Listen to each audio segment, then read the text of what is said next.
Good good morning class fifth बच्चों। Subject है आपका एसएसटी और इसमें आप अपनी बुक ओपन कर लीजिए। इसमें हम पढ़ रहे थे चैप्टर 11 नेचुरल डिज़ास्टर। फ्लड हम पढ़ चुके हैं, कॉजेज ऑफ फ्लड हमने पढ़ लिया, ठीक है। ड्रॉट्स हमने पढ़ लिया है, ड्रॉट्स होता है सूखा पड़ना। और इसमें आज हम पढ़ रहे हैं आगे अर्थक्वेक। अर्थक्वेक सभी जानते हैं, भूकंप, ठीक है। तो देख लीजिए, ध्यान से सुनिए 61 पेज पे। earthquake an earthquake is a an earthquake is a sudden and sometimes violent movement within the earth। earthquake क्या है? अचानक से आने वाला एक violent क्या है? मूवमेंट है। एक मूवमेंट है जो बहुत ही जोर से आता है पृथ्वी में, which is followed by a series of shaking of the earth ground। और जब अर्थक्वेक आता है तो क्या होता है, हमारा जो ग्राउंड है, हमारी जो धरती है, वो क्या करती है? शेक करती है, मतलब जोर जोर से हिलती है। If the tremors are very violent, if the tremors are very violent, the earthquake is said to be of a higher magnitude। अगर जो ये अर्थक्वेक में आने वाले जो ट्रैमर्स मतलब झटके होते हैं, ये बहुत ज़्यादा तेज़ होते हैं, तीव्र होते हैं, तो अर्थक्वेक को बोला जाता है कि वो हायर मैग्नीट्यूड का अर्थक्वेक था। High magnitude quake can uproot trees, collapse houses, bridges and roads and even cause rifts on the earth's surface। अगर ये जो हाई मैग्नीट्यूड का अर्थक्वेक आता है तो ये क्या, इससे क्या क्या नुकसान होते हैं? अपरूट ट्रीज़ अपनी जड़ों से अलग हो जाते हैं, बड़े बड़े घर टूट जाते हैं, पुल टूट जाते हैं, रोड्स ब्रेक हो जाती हैं, इवन जो हमारा पृथ्वी का जो सरफेस है उसमें क्या आ जाती हैं? बड़ी बड़ी दरारें भी आ जाती हैं। Huge buildings and roads can be reduce to rubble with minutes. बड़ी बड़ी बिल्डिंग हो गई, रोड्स हो गई, वो मिनट में क्या हो जाती हैं? नष्ट हो जाती हैं। What causes earthquake? क्या कारण है? The surface of the earth has a number of interlocking plates. हमारा जो पृथ्वी का सरफेस है, जो धरातल है, उसमें बहुत सारी इंटरलॉकिंग प्लेट्स हैं जो हमारी पृथ्वी के अंदर होती हैं। On which the continents and oceans sit, जिसके ऊपर हमारी पूरी जो धरती बोलें, चाहे कॉन्टिनेंट बोलें, ओशियन बोलें, ये क्या हैं? होते हैं। These plates called tectonic plates, और इन प्लेट्स को कहा जाता है टेक्टोनिक प्लेट्स। और ये टेक्टोनिक प्लेट्स कैसी होती हैं? ह्यूज होती हैं, मतलब विशाल।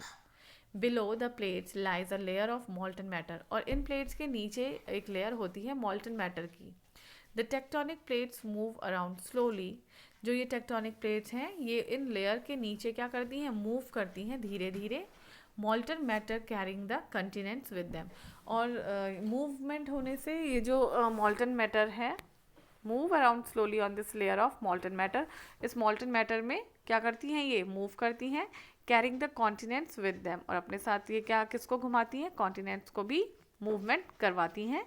When the plates grind against each other, और जब ये प्लेट्स एक दूसरे के अगेंस्ट में क्या करती हैं? इनमें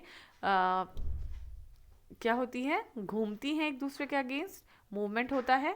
it often causes a jerk, और जब ऐसी स्थिति आती है तो इसमें क्या होता है? जर्क लगते हैं। जर्क मतलब झटके। This is felt as an earthquake, तो उस जो जर्क लगते हैं, उन जर्क को ही अर्थक्वेक कहा जाता है। The spot below the surface of the earth, और इसी स्पॉट के बिलो जो एक पृथ्वी का सरफेस होता है, eight which the plate jerk is called the focus of the earthquake, और जहाँ से ये झटके महसूस किए जाते हैं उनको कहा जाता है focus of the earthquake. The surface of the earth directly above the focus is called the epicentre, और जहाँ से ये झटके महसूस किए जाते हैं वो कहलाता है epicentre. This is the area where the quake is the strongest, और ये वो जगह होती है जहाँ पे कि जो क्वेक है, जो अर्थक्वेक आया है, भूकंप आया है, वो क्या होता है? स्ट्रॉन्गेस्ट होता है, सबसे ज़्यादा। The tremors of the earthquakes spread through the ground like ripples in a pond, और जो अर्थक्वेक के जो झटके आते हैं वो इस तरह से स्प्रेड करते हैं, इस तरह से फैलते हैं, जैसे कि अगर हम पॉन्ड में कोई चीज़ फेंके तो जैसे पानी स्प्रेड होता है ना, तो उसी तरीके के वो झटके होते हैं, ठीक है। आगे बढ़िए। Depending on the frequency and magnitude of earthquake, इनकी फ्रिक्वेंसी और मैग्नीट्यूड के हिसाब से अर्थक्वेक को मापा जाता है। Scientist have name areas as high seismic activity and low seismic activity. Scientist ने इसको कुछ नाम दिया है, वैज्ञानिकों ने, जैसे हाई सिस्मिक एक्टिविटी और लो सिस्मिक एक्टिविटी। प्रिकॉशंस क्या हैं? ड्यूरिंग एन अर्थक्वेक मतलब भूकंप के दौरान, the fair of building collapse, ये डर बना रहता है कि ये बिल्डिंग कभी भी गिर सकती है। और इलेक्ट्रिक जो पोल्स हैं वो गिर सकते हैं। And fire the people should move quickly to an open area. तो जब भी ऐसी स्थिति होती है तो सबसे पहले खुली जगह को देखना चाहिए, खुली जगह की ओर बढ़ना चाहिए। अब आप आते हैं सुनामी, जो कि एक क्या है, नेचुरल डिजास्टर है। A tsunami is caused either by an under sea earthquake और अ वॉल्केनिक एरप्शन।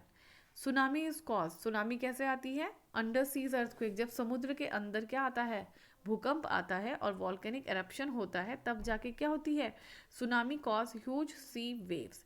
सुनामी आने से बहुत बड़ी बड़ी जो है समुद्र में लहरें उठती है।